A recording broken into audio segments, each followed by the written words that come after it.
बिस्मिल्लाहिर्रहमानिर्रहीम। अस्सलाम वालेकुम। उम्मीद है कि आप सब खैरियत से होंगे और अल्लाह पाक आप सब के लिए आसानियाँ पैदा फरमाए, आमीन। तो चलिए वीडियो को शुरू करते हैं। उससे पहले आप मेरे channel cherry fashion and creation को सब्सक्राइब कर दीजिए, वीडियो को लाइक और शेयर भी ज़रूर कीजिए और बेल आइकॉन को भी ज़रूर प्रेस कर दें ताकि मेरी हर नई आने वाली वीडियो का नोटिफिकेशन सबसे पहले आपको मिले। की वीडियो में मैं आपको सिंपल ट्राउज़र की कटिंग और स्टिचिंग बताऊंगी। इसके लिए लंबाई 37 इंचेस हमें तैयार चाहिए, चौड़ाई हमें 18 इंचेस तैयार चाहिए ट्राउज़र की, और आसन है 14 इंचेस और वेस्ट 14 इंचेस हम रखेंगे। इसकी पाइंचा 6.2 इंचेस होगा। इलास्टिक 25 इंचेस हम लेंगे लंबाई में। इलास्टिक किस तरह से लेना है ये देखिए, हम इसे इस तरह से कट कर लेते हैं मेजर करके। तो यहाँ पे हम 25 इंचेस जो है ले लेंगे। ये 32 वेस्ट के लिए ये काफ़ी होगा। तो हमने अपना इलास्टिक कट कर लिया है। अब हम अपने ट्राउज़र की कटिंग स्टार्ट करेंगे। तो ये देखिए, ये 4 लेयर्स हैं। ये इस तरह से हमने, ये डबल पार्ट है, इसे हमने आयरन करके और इस तरह से हमने इसे डबल करके रख लिया है। ये देखिए, ये हमारी कपड़े की चौड़ाई है 33 इंचेस। तो अब हमने इसको इस तरह पकड़ना है और यहाँ से हमने इसे प्रेस कर लेना है। इसको मैंने इसी तरह से प्रेस करके और फिर रखा है। तो फोल्ड करने के बाद ये देखिए, इसकी चौड़ाई है तकरीबन 16.5 इंचेस। तो हमें तैयार चाहिए 18 इंचेस और वेस्ट हम 14 इंचेस रखेंगे। इसके बाद यहाँ पे मैं आसन का निशान लगाऊंगी। आसन हमें 14 इंचेस चाहिए और 2 इंच एक्स्ट्रा 16 इंचेस पर हम यहाँ पे निशान लगाएंगे। ये देखिए, ये जो साइड है, खुली साइड, हम अपनी तरफ करके इस तरह से रखेंगे और ये हमारी दूसरी साइड है।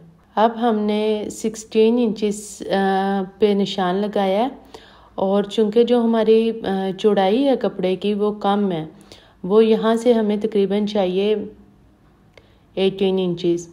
तो इस पे हम यहाँ पे मज़ीद फैब्रिक ऐड करेंगे। इसके लिए अब हम क्या करेंगे, 16 इंचेस से 3 इंच नीचे यानी 19 इंचेस पे यहाँ पे हमने एक और मार्क लगा दिया। हमने अपने आसन की तरफ और ऊपर के निशानात लगा लिए हैं। अब हम आ जाते हैं अपने पांचे की तरफ। तैयार हमें 6.2 इंचेस चाहिए और यहाँ पे तकरीबन हम 7.5 इंचेस पे निशान लगाएंगे। और यहाँ से अब आपने देखना है कि हमने इसकी शेप किस तरह से बनानी है और किस तरह से ये साइड पे निशान लगाना है। तो यहाँ पे हम तकरीबन 2 इंचेस पे एक निशान लगाएंगे। इस निशान पे इस तरह से हमने रख के इंचेस टेप को सीधा और उस पे हमने इस तरह से निशान लगा देने हैं। उसके बाद हमने यहाँ से इस तरह से इन निशानात के साथ गुलाई देते हुए ज्वाइन कर देना है। तो ये देखिए, हमारी लाइन जुड़ा हो गई है और इसी लाइन के ऊपर हम कटिंग करेंगे। जो फैब्रिक हमने कट किया है नीचे पांचे की तरफ से, यही फैब्रिक हम यूज़ करेंगे यहाँ पर अपना आसन का जो मेजरमेंट है उसको पूरा करने के लिए। तो ये 4 तहें हैं, ये देखिए इस तरह से, और इसमें से ये 2 हम ले लेंगे और ये हम इस तरह से यूज़ करेंगे। इसको हमने इस तरह से फोल्ड करके रखना है और ये जो सीधी साइड है इसको हम इधर रखेंगे यहाँ पर। अब यहाँ पर हमने अपना निशान लगाना है जितनी मेजरमेंट हमें चाहिए। तो यहाँ पे अब हम निशान लगा रहे हैं 19 इंचेस पे। तो यहाँ पे अब हम अपनी आसन के मेजरमेंट का निशान दोबारा से लगाएंगे इस फैब्रिक के ऊपर। तो हमने यहाँ पे 16 इंचेस पे निशान लगाना है। उसके बाद यहाँ पर अब हमने लगाना है 19 इंचेस पे हम निशान लगाएंगे और ये हमने 1/2 इंच ऊपर रखना है नीचे वाले कपड़े के यहाँ से, ताकि जो सिलाई में हमें एक्स्ट्रा मार्जिन चाहिए वो कवर हो जाए। बाद अब हमने यहाँ से शेप देते हुए नीचे वाली कटिंग के साथ इसे इस तरह से ज्वाइन करना है। ये इसीलिए हमने 3 इंचेस एक्स्ट्रा रखा था। अगर हम इसको इसी तरह पूरा रख देंगे आसन के साथ तो फिर हमारी शेप जो है आसन की वो बिल्कुल अच्छे से नहीं आएगी। तो आपने यही इसको तरीका है कि फैब्रिक किस तरह से डाला जाता है आसन में को खुला करने के लिए। इसे ऊपर से भी कट कर दिया और ये देखिए तकरीबन इसको मैंने कट किया है 10 इंच तक। फैब्रिक को कट करके हम सेंटर से अलग-अलग कर लेंगे। ये देखिए, ये अब हमारी जो हमने कपड़ा ऐड किया वो रेडी हो गया हमारा। अब जो ऊपर से हमने निशान लगाया था, यहाँ से देखिए तकरीबन 4.5 इंच पे हम एक लाइन सीधी बिल्कुल ड्रा करेंगे। ऊपर से अब मैं बता रही हूँ आपको कि किस तरह से हमने शेप बनानी है। और उसके बाद नीचे से 1 इंच छोड़ते हुए हमने इस तरह से लाइन लगानी है तिरछी। इस तरह का ट्राउज़र जो है वो पहनने में बहुत कंफर्टेबल होता है और इसकी लुक भी बहुत स्मार्ट लगती है। और इसी मेथड से आप कैपरी वगैरह भी सिलाई कर सकते हैं। अब हम यहाँ से एक्स्ट्रा कपड़े को कट कर देंगे। ये देखिए, अब हमने इसको इस तरह से रखना है और इसको हम स्टिच करेंगे। तो ये देखिए, अब हमारे ट्राउज़र की कटिंग कंप्लीट हो चुकी है। इसकी अब हम स्टिचिंग स्टार्ट करते हैं। और आपने जब भी इसमें कपड़ा ऐड करना है ट्राउज़र को खुला करने के लिए तो उसका यही मेथड होता है। इवन अगर आपने शलवार में भी कपड़ा ऐड करना है तो उसका ये मेथड होता है। अब हम यहाँ पे अपनी फिटिंग के मुताबिक सिलाई लगाएंगे।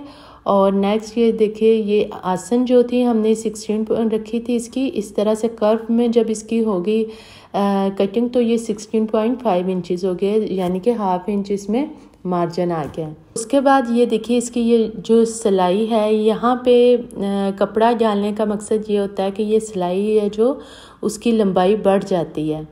इसकी सिलाई देखिए, इसकी जो लंबाई है इस वक्त 30 इंचज़ है। इसका क्या फ़ायदा होगा कि ये सिलाई जब लंबी होती है तो फिर आपकी ट्राउज़र में खिंच नहीं पड़ती है। हम अपने ट्राउज़र की स्टिचिंग स्टार्ट करते हैं। उसके लिए सबसे पहले आसन में जो हमने एक्स्ट्रा फैब्रिक ऐड किया है उसको हम स्टिच करेंगे। ये देखिए, ये हमने इस तरह से रखना है। ये एक्स्ट्रा फैब्रिक को हम इस तरह से साथ रखेंगे और इसको स्टिच करेंगे, यहाँ पे सिलाई लगाएंगे। उसके बाद ये हमारी दूसरी साइड है, यहाँ पे भी हम ये फैब्रिक स्टिच करें। तो ये देखिए, ये जो हमारा एक्स्ट्रा फैब्रिक था इसे हमने अपने ट्राउज़र के साथ स्टिच कर लिया। उसके बाद यहाँ से ये दूसरी साइड है, इस पे भी मैंने इसे स्टिच कर दिया। हमारी चारों साइड्स पे फैब्रिक अटैच हो गया है। अब हमने इन दोनों को पकड़ना है कपड़े को ऊपर नीचे रखते हुए और यहाँ पे हम इस तरह से सिलाई लगा देंगे और फिर इसी तरह दूसरी साइड पे भी सिलाई लगाकर अटैच कर लेंगे। तो ये देखिए, यहाँ पे हमने सिलाई लगा ली है।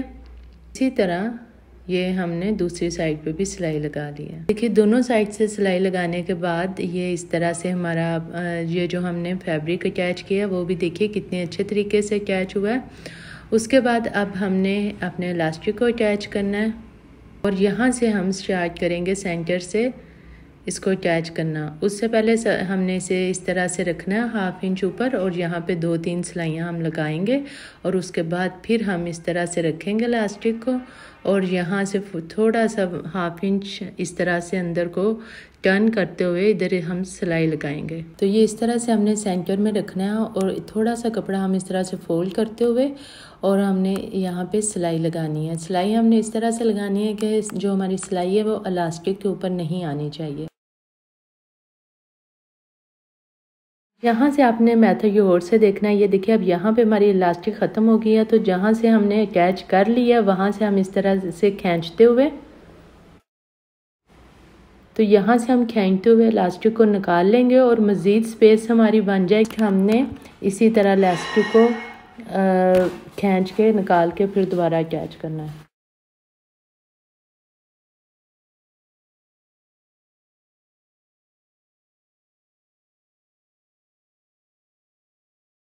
अब हमारी जो इलास्टिक है वो लग चुकी है और अब हमने इसे चुनट्स को अच्छे से सेट करना है और वो किस तरह से करना है उसका क्या मेथड है वो भी आपने गौर से देखना है।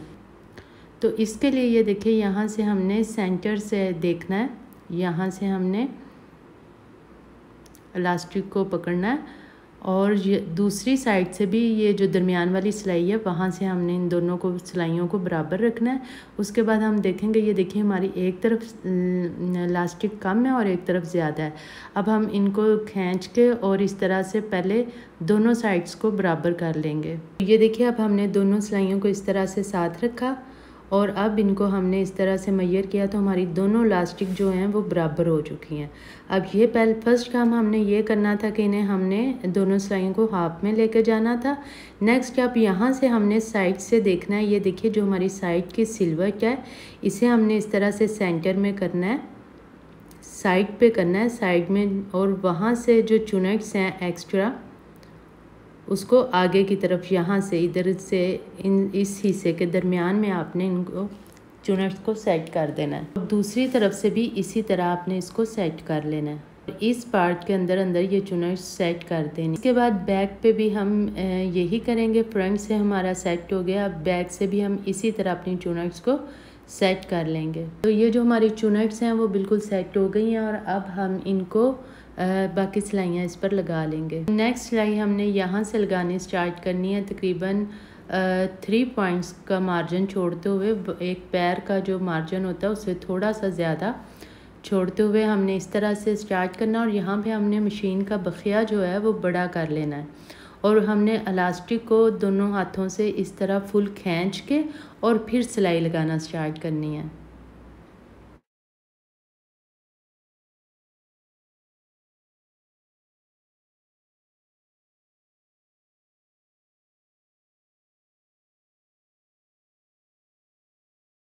देखिए हमारी इलास्टिक कितनी फिनिशिंग के साथ लग के अटैच हो चुकी है और आप भी इसी तरीके से अपनी इलास्टिक को अटैच करना सीखें। और उसके बाद ये देखिए साइड से और सारा हमारी बहुत ही अच्छी फिनिशिंग इस तरह से रेडी हुई है। अब नेक्स्ट हमने अपना पैंचा तैयार करना है। उसका मेथड ये है कि आपने यहाँ से मेजरमेंट शुरू करनी है और जितना अपने पैंचा, अपनी शलवार और जितना आपने अपने ट्राउज़र की लंबाई रखनी है वहाँ पर आपने एक निशान लगा देना है। तो यहाँ पे मुझे रेडी ट्राउज़र चाहिए 37 इंचज़। आपने इस जो साइड की हमारी प्रेस की हुई एक लाइन जो रहा है उसके ऊपर आपने मेजरमेंट करनी है। तो यहाँ पे हमारी 37 इंच लेंथ है, रिक्वायर्ड लेंथ 37 इंच है। तो यहाँ पे हम एक निशान लगा लेंगे और इसी तरह हम दूसरी साइड के पैंचे के लिए भी निशान लगा लेंगे। हमने यहाँ से जो निशान लगाया है इस तरह से हमने इसे फोल्ड करना है और फिर नेक्स्ट हमने ऐसे फोल्ड करते हुए तकरीबन 1 इंच हमने अंदर की तरफ फोल्ड करते हुए और इस तरह से हमने इसे रखना है और अच्छे से प्रेस करेंगे और उसके बाद हम इसे तरपाई कर लेंगे। अच्छा, तो ये देखिए हमने अपने दोनों पैंचों को यहाँ पे प्रेस कर लिया अच्छे से और इस तरह से हमने दोनों को प्रेस करने के बाद आप चाहें तो स्लाइस पर लगा लें या आप इसे तरपाई कर लें इस तरह से। तो मैं यहाँ पे तरपाई करूँगी। तरपाई के लिए मैंने यहाँ पे अमूमन हम तरपाई के लिए सिंगल धागा लेते हैं, लेकिन मैं डबल ले रही हूँ धागा क्योंकि ये वाशन वेयर कपड़ा है। लॉन के कपड़े के लिए सिंगल धागे से तरपाई सही रहती है, लेकिन वाशन वेयर कपड़ा चूँकि बहुत टाइम के लिए चलता है तो उस पर अगर हम डबल धागे से तरपाई करते हैं तो वो ज़्यादा बेस्ट रहता है। इस तरह से हम तरपाई करेंगे और उसके बाद हम फिटिंग की सिलाई लगाएंगे। और अब इसके बाद इस तरह से हम रखते हुए इस पर हम पैंचे की फ़िटिंग का निशान लगाएंगे। यहाँ पर मैं पैंचे की फ़िटिंग तकरीबन 6.2 इंचज़ ले रही हूँ और इस कटिंग पर आप 7 इंचज़ तक या 7.2 इंचज़ तक का पैंचा भी रख सकते हैं। तो ये देखिए यहाँ पे मैंने फ़िटिंग की सिलाई लगा ली है। अब ये देखिए आप 7 इंचज़ या 7.5 इंचज़ तक का जो ट्राउज़र है वो भी यहाँ पे इसी कटिंग पर बना सकते हैं और इसी कटिंग को मज़ीद थोड़ा सा आप तंग करके इसे कैपरी की शेप भी दे सकते हैं। ये जो ट्राउज़र की मैंने आपको एक सिंपल कटिंग बताई है, इसका ये फ़ायदा है कि ये बहुत ही पहनने में इजी है, लेकिन इसकी जो लुक होती है वो बहुत ही स्टाइलिश और ख़ूबसूरत आती है। और जो हमने जोड़ अटैच किए हैं वो भी बहुत ही परफेक्ट तरीके से अटैच हुए हैं। अब चूँकि हमारा कपड़ा थोड़ा एक्स्ट्रा है तो यहाँ से तकरीबन 1/4 इंच कपड़ा जो है उसको हम कट कर देंगे। इस तरह से अपना सारा एक्स्ट्रा कपड़ा कट करने के बाद हमने यहाँ से इस तरह से करते हुए दोनों साइड से पैंचे के को सेट करना है और यहाँ पे सिलाई लगानी है। ये देखिए यहाँ पे मैंने सिलाई लगा ली है। तो ये देखिए ये कितनी खूबसूरत हमारी परफेक्ट किस्म की इसकी कटिंग और स्टिचिंग हुई है। और ये सारा मेथड के कपड़ा किस तरह से ऐड करना है, यहाँ से आप देख सकते हैं कि ये कितनी अच्छे तरीके से यहाँ से हमारा कपड़ा अटैच हुआ है। इलास्टिक भी हमारी बहुत फिनिशिंग के साथ रेडी हुई है। ये देखिए इसकी ओवरऑल लुक और इसकी जो शेप है वो कितनी परफेक्ट है। उम्मीद करती हूँ कि सब न्यू जो मेरी फ्रेंड्स हैं उनको बहुत हेल्प मिली।